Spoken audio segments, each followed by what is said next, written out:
BA third year, paper क्रमांक 10, मराठी भाषा विज्ञान. भाषा विज्ञानाचा विचार करताना आपणास प्रथम भाषा विज्ञानाचे स्वरूप काय आहे,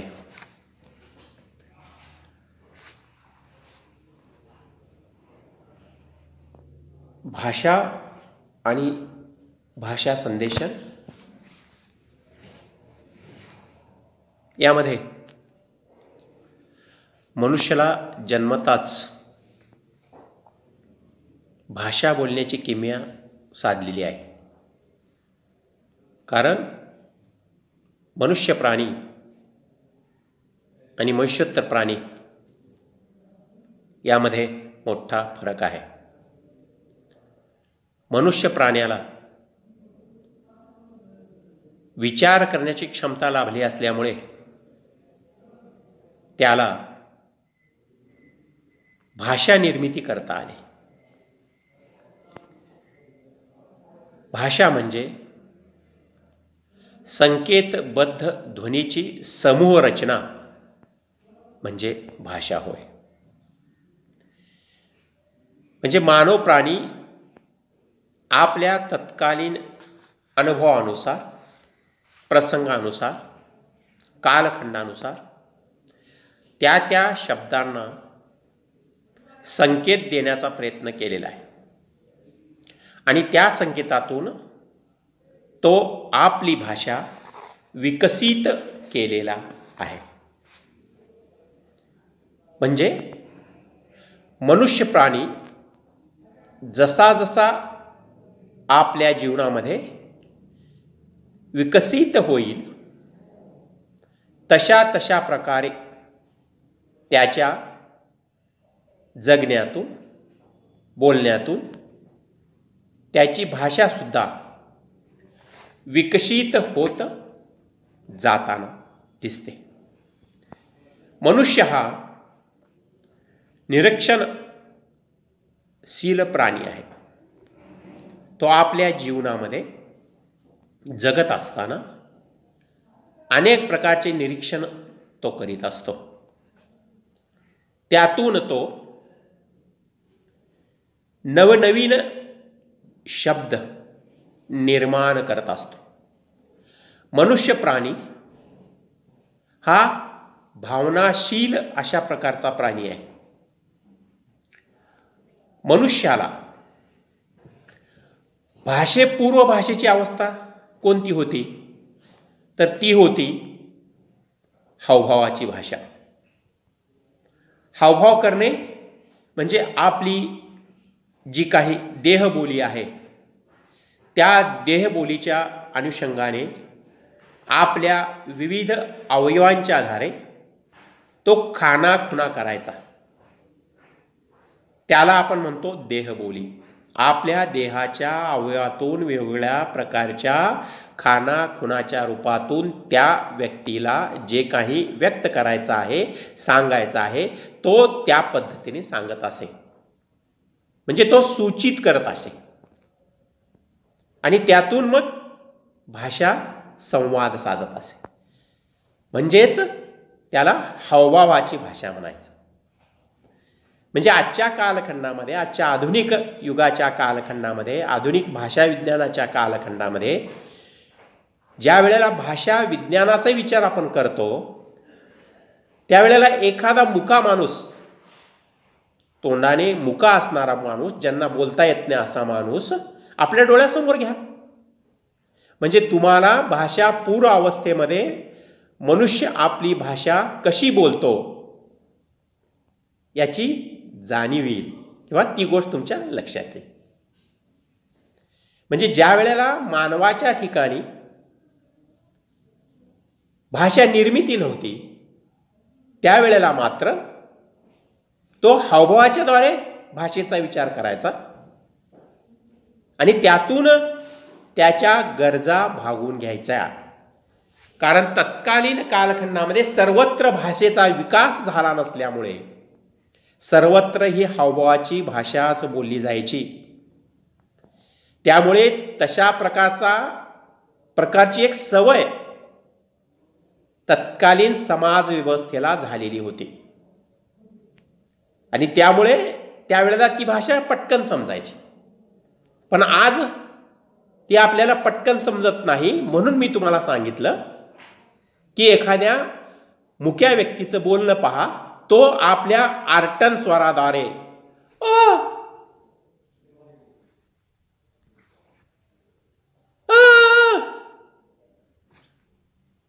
अशा प्रकारे हावभावाच्या द्वारे तो भाषेचं संदेशन करायचा आणि हे संदेशन तत्कालीन कालखंडामध्ये योग्य स्वरूपाचाच होता.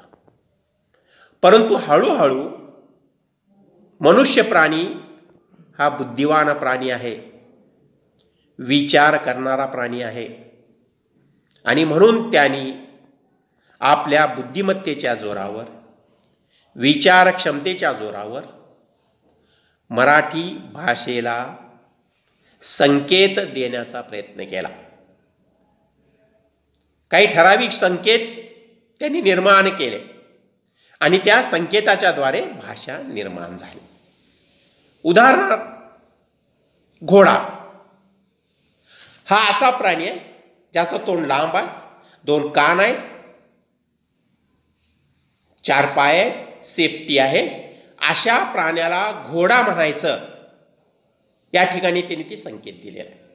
ससा, आता आपल्याला ससा म्हणल्यानंतर ससा डोळ्यासमोर येतो, पण ससा म्हणजे काय हे सांगता येत नाही. कारण ससा म्हणजे पांढरा शुभ्र प्राणी, ज्याचे लाल डोळे आहेत, ज्याचे कान, 4 पाय आणि थोडा भित्रा प्राणी आहे, असा तो ससा. किंवा नवीन कालखंडामध्ये आता अलीकडे आपल्याकडे 3 आसनी रिक्षा होती, आता 6 आसनी रिक्षा आलेली आहे, त्याला आपण 6 सीटर म्हणतो.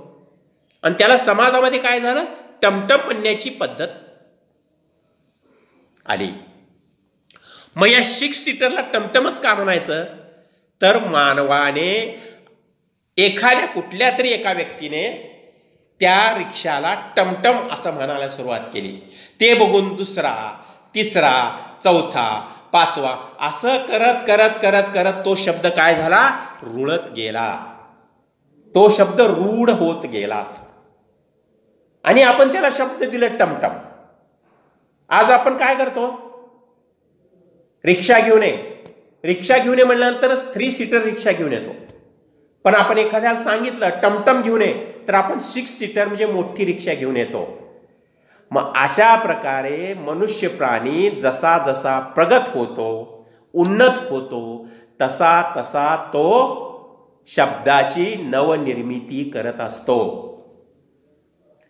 आणि म्हणून मनुष्य प्राणी हा आपल्या बुद्धिमत्तेच्या जोरावर, आपल्या विचाराच्या जोरावर भाषेची जडणघडण करत गेला आणि हळूहळू हावभावाची भाषा ही बंद होत गेली, मागे पडत गेली.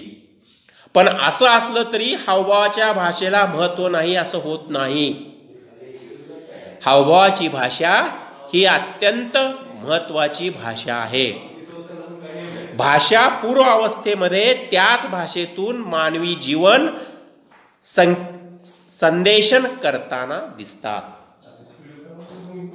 आणि त्यामुळे आजच्या कालखंडामध्ये, आजच्या या आधुनिक भाषा विज्ञानाच्या दृष्टिकोनातून विचार करायचा झाला तर आपणास आधुनिक मराठी भाषेचा विचार करावा लागतो.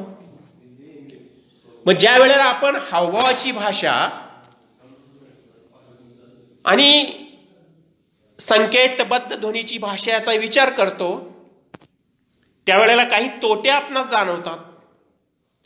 कारण हावभावाची भाषा ही अंधारात आपल्याला कळत नाही. हावभावाची भाषा ही एखाद्या खोलीत बसून दुसऱ्या खोलीतल्या किंवा बाहेरच्या व्यक्तीला आपण संदेशन करू शकत नाही. हावभावाच्या भाषेला प्रत्येक व्यक्ती समोरासमोर असला पाहिजे. केवढा समोर, तर आपले हावभाव त्याला दिसले पाहिजे, इतकं अंतर त्याच्यामध्ये असलं पाहिजे. जर त्याच्या पुढे जर तो असेल तर तो हावभावाच्या भाषेतून संदेशन करू शकत नाही. परंतु आपली संकेतबद्ध ध्वनीची जी भाषा आहे ती भाषा मात्र आपण केव्हाही कुठेही रात्री अपरात्री भिंतीच्या पलीकडे असणारा एखादा व्यक्ती असेल तर खोलीत बसून सुद्धा आपण आपली भाषा बोलू शकतो. म्हणजे आपण मानवाने आपल्या बुद्धिमत्तेच्या जोरावर जी काही भाषा निर्मिती केलेली आहे ती भाषा ही श्रेष्ठ भाषा आहे, मानवी उन्नतीच्या दृष्टिकोनातून महत्वाची आहे. ती अंधारात सुद्धा भाषा बोलू शकतो. त्या व्यक्तीला न पाहता सुद्धा आपण ती भाषेतून संदेशन करू शकतो. परंतु हावभावाच्या भाषेमध्ये मात्र हे दोष आपल्याला दिसतात. हावभावाच्या भाषेला काही प्रमाणात मर्यादा आपल्याला जाणवताना दिसतात. ही गोष्ट आपण लक्षात घेतली पाहिजे. आणि म्हणून मराठीमध्ये भाषेचं स्वरूप पाहत असताना आपल्याला जी काही आधुनिक मराठी आहे, जी भाषा आहे, कोणती भाषा जी संकेतबद्ध ध्वनीची समूह रचना म्हणजे मानव निर्मित भाषा, मानवाने आपल्या बुद्धिमत्तेच्या जोरावर निर्माण केलेली भाषा आणि दुसरीकडे प्राण्याची भाषिक संदेशन भाषा. आता मनुष्य प्राणी आणि मनुष्येतर प्राणी, प्राण्याची भाषा पहा आपण. कुत्रा असू द्या, गाढव असू द्या, गाय असू द्या, म्हैस असू द्या, या प्राण्याची भाषा वेगळी. ते एका आर्टन स्वराच्या माध्यमातून आपली भाषा व्यक्त करतात. गाय आपल्या वासराला बोलवायचं असेल तर ती हंबरते. त्या हंबरण्यामध्ये एक प्रकारचा वेगळा स्वर आहे, एक आर्टन स्वर आहे आणि तो आर्टन स्वर त्या गायीच्या वासराला कळतो. जसं गायीचं आहे तसंच इतर प्राण्याचं आहे. दुसरं एक उदाहरण घेऊया, वानर. वानर सुद्धा एक वेगवेगळ्या सगळ्या प्राण्यामध्ये वानर प्राणी हा जास्तीत जास्त आर्टन स्वर काढणारा प्राणी आहे. आणि म्हणून वानर सुद्धा विविध प्रकारे त्या त्या प्रसंगानुसार आनंदाच्या क्षणी, दुःखाच्या क्षणी, भीतीच्या क्षणी विविध अशा प्रकारचे स्वर तो काढतो आणि ते इतर वानराला समजलं जातं. ते तात्काळ जागृत होतात, त्यांना त्या संदेशनातील अर्थ कळायला लागतो. मनुष्य प्राणी त्यापेक्षा वेगळा आहे. मनुष्य प्राणी आपल्या बुद्धिमत्तेच्या जोरावर एखाद्या शब्दाला संकेत देऊन नवनवीन शब्द निर्माण केला आणि संकेतबद्ध ध्वनीची भाषा निर्माण केली. त्या भाषेच्या माध्यमातून त्यांनी आपल्या जीवनाची प्रगती केली.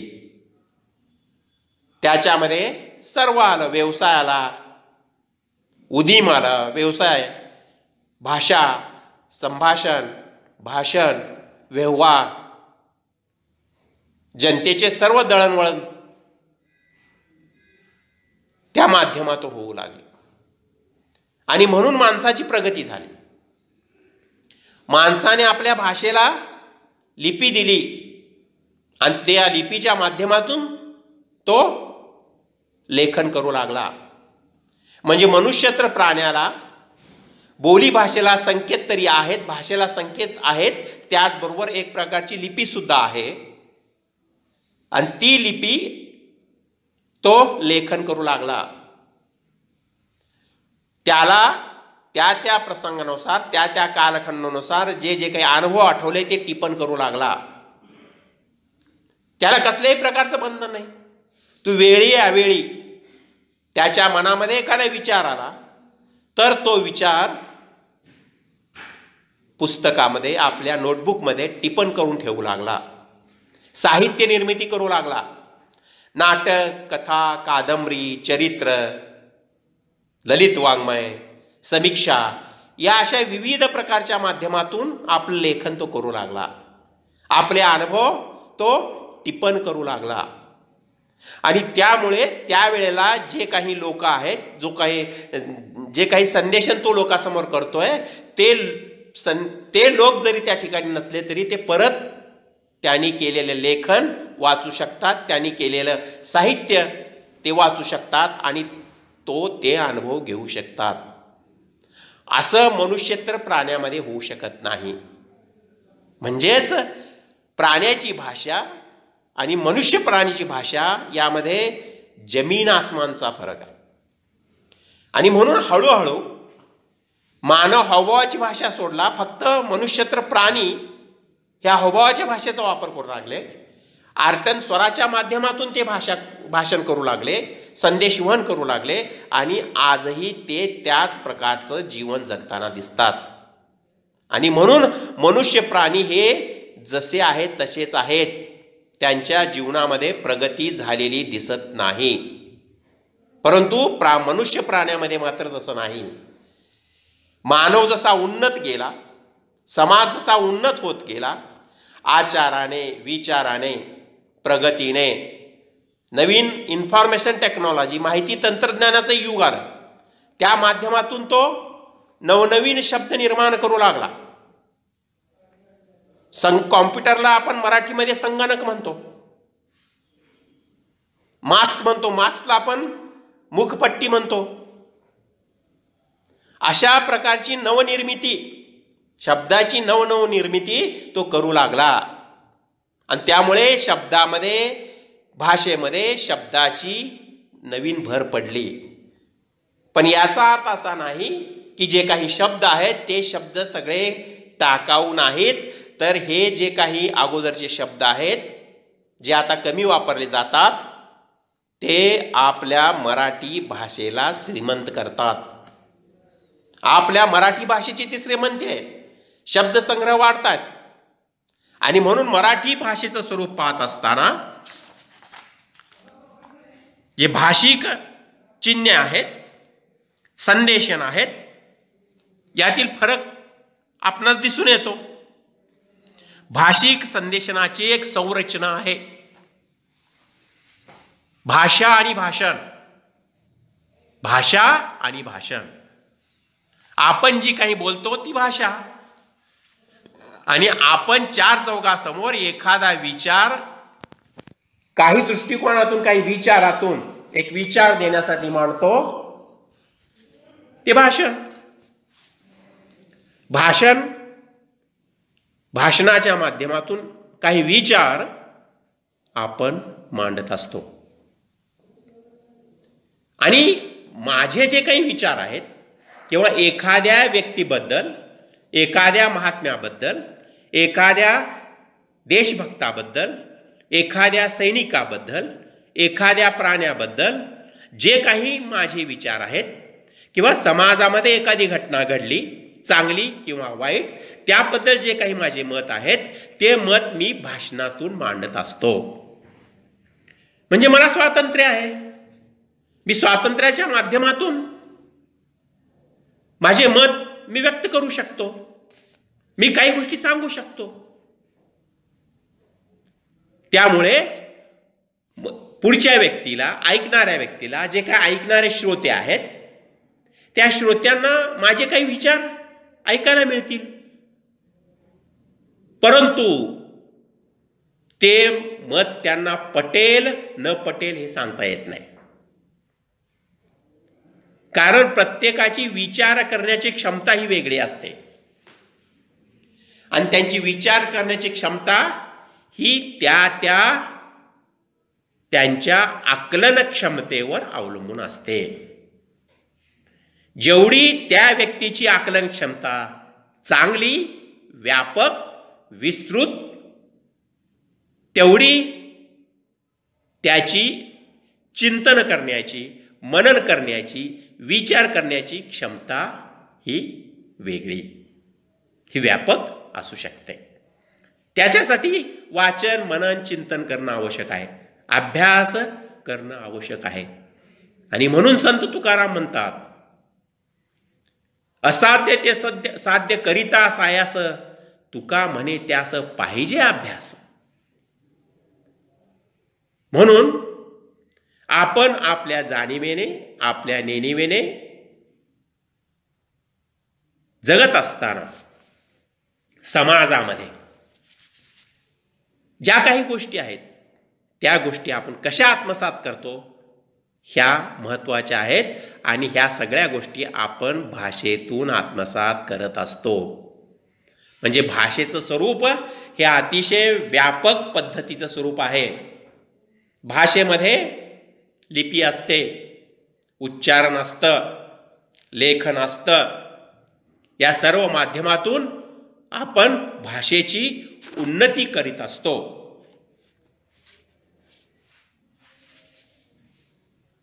तर अशा पद्धतीने भाषेच्या स्वरूपाची थोडी माहिती आपण आज पाहिली. याचा पुढचा भाग पुढच्या तासिकेला होईल. धन्यवाद. जवाहर कला विज्ञान व वाणिज्य महाविद्यालयातील सर्व विद्यार्थी बंधू भगिनींना विनंती की कोरोनाच्या पार्श्वभूमीवर आपले अध्ययन ऑनलाईन पद्धतीनं सुरू होत आहे. तेव्हा या ऑनलाईन पद्धतीच्या अध्ययनामध्ये आपल्या प्राध्यापकांनी आपल्या विषयाच्या व्याख्यानाचे व्हिडिओ करून ते ई गुरुजी या चॅनलवरती अपलोड करीत आहेत. तर तेव्हा सर्व विद्यार्थ्यांनी ई गुरुजी चॅनलला सबस्क्राईब करा आणि लाईक करा.